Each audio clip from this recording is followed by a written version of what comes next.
Olunaku olwaleero muyimbi Dr. Jose Chameleon lwagenda okukuba bannayuganda emiziki ku kisaawe Lugogo era nga mu kiseera kino emiryango gigguddwa ng'abategesi bakyagenda mu maaso n'okuyooyoota ekifo.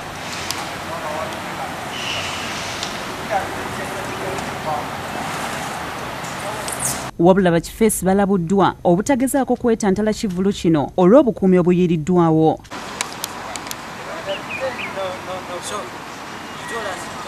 Ekivvulu kya Chameleon kiwagiddwa Vision Group ng'eno yeetwala ne Bukedde TV. Chameleon yeeweze nga bw'agenda okukeesa bannayuganda emiziki egy'okumukumu nga waakukuba ennyimba ze zonna.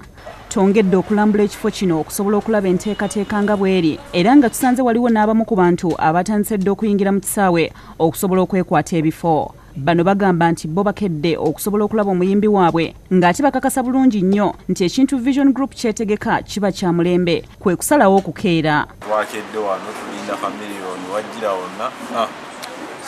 Temukedde nnyo. Kyankezezza kubanga mulabadde mwatukuba omuziki paka ku makya.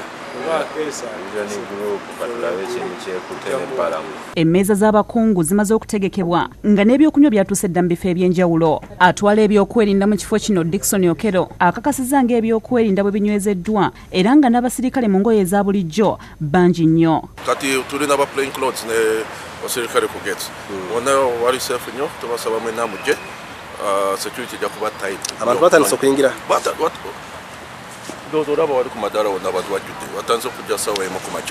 Ekivvulu kya Chameleon kituumiddwa hit after hit. William Buyondo yakusakidde eggulire lino ku lwa Bukedde TV.